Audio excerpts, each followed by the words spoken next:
আসসালামু আলাইকুম সম্মানিত ভিউয়ার্স, আশা করি আল্লাহর রহমতে আপনারা সবাই ভালো আছেন। আমি আল্লাহর রহমতে ভালো আছি। তো একটা বিষয়ে কথা বলার জন্য এই ভিডিওটা। তো বিষয়টা হচ্ছে বর্তমানে যে ডেঙ্গুর যে প্রভাবটা তো ব্যাপক আকার ধারণ করছে। মেক্সিমাম লোকেরই ডেঙ্গু হচ্ছে। তো আপনারা সাবধান থাকবেন, সচেতন থাকবেন।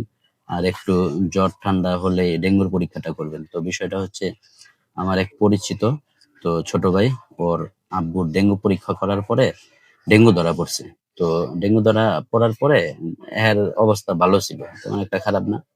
তো ও ওরা করছে কি, মানে অবস্থা ভালো দেখা রক্তের করে নাই, মানে ব্যবস্থা করে নাই, চিন্তা করছে এমনিতেই ভালো হয়ে যাবে, ডাক্তার যে পরামর্শ দিছে। তো হঠাৎ করে পরিস্থিতি খারাপ হয়ে গেছে।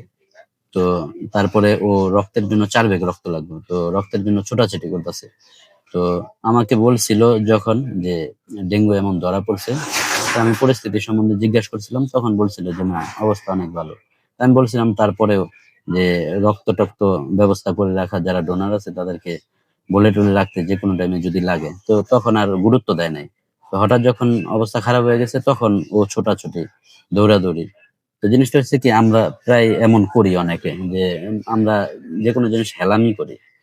তো হেলামি করার পরে যখন নাকি দেখা যায় যে অবস্থা একটু খারাপ, তখনই আমরা এটি লইয়া দৌড়াদৌড়ি করি। তারপরে সিজারের ব্যাপারটা হচ্ছে ডাক্তাররা কিন্তু 20 দিন আগে, 1 মাস আগে ডেট দিয়ে দেয়। হয়তো দেখা যায় অনেক সময় 1 সপ্তাহ আগে বা 4-5 দিন আগে ডেটের হয়ে যায় বা পরেও হয়। কিন্তু আমাদের উচিত কিন্তু যে ডোনার গুলা বলে রাখা, কারণ দেখা যায় অনেক সময় ডোনাররা বিভিন্ন জায়গায় কাজে কর্মে চলে যায়, তখন দেখা যায় ইচ্ছা করলেই অনেকটা পাওয়া যায় না। তো আমাদের উচিত যে আগে থাকতে, যেমন 10 দিন আগে, 15 দিন আগে এগুলা বলে রাখা।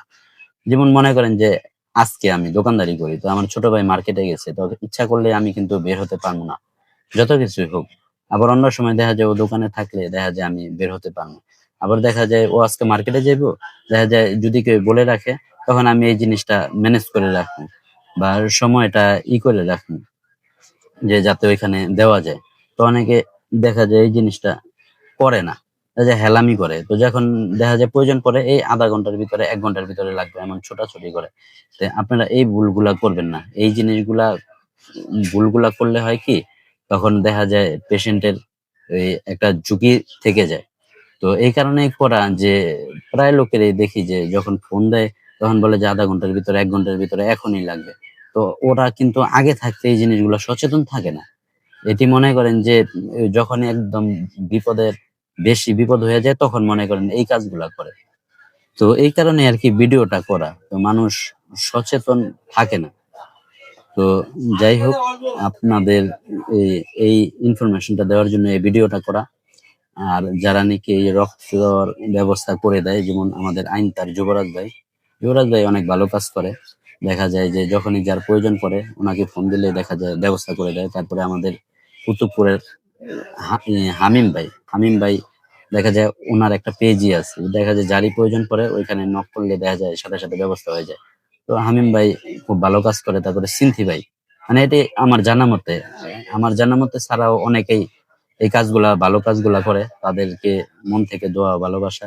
সিনথি ভাইও খুব ভালো কাজ করে, ফোন দিলেই চেষ্টা করে যে রক্তের ব্যবস্থা করে দেওয়া। আরেকটা বিষয় হচ্ছে যে অনেকে দেখা যায় ভয় পায়, দেখা যায় শারীরিকভাবে সুস্থ, সবকিছু ঠিক আছে, কিন্তু রক্ত দিতে ভয় পায়। তো তাদের উদ্দেশ্যে বলবো যে রক্ত দিতে ভয় পায়েন না, বুঝছেন? আপনি রক্ত দিলে কিন্তু মারা যাবেন না, কিন্তু আপনি রক্ত দিলে একজন কিন্তু দেখা যায় বিপদ থেকে উদ্ধার হতে পারে।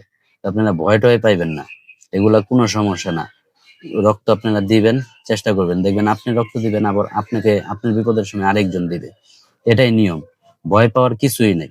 আমরাও প্রথম প্রথম যখন দিছি ভয় পাইছি, তো যখন নাকি দিছি তখন আল্লাহর রহমতে দেখছি যে কোনো সমস্যা নেই, একদম আরো সুস্থ লাগতেছে, ভালো লাগতেছে। তো যাই হোক, আপনারা সবাই সচেতন থাকবেন। তো আজকের মতো বিদায়। আসসালামু আলাইকুম।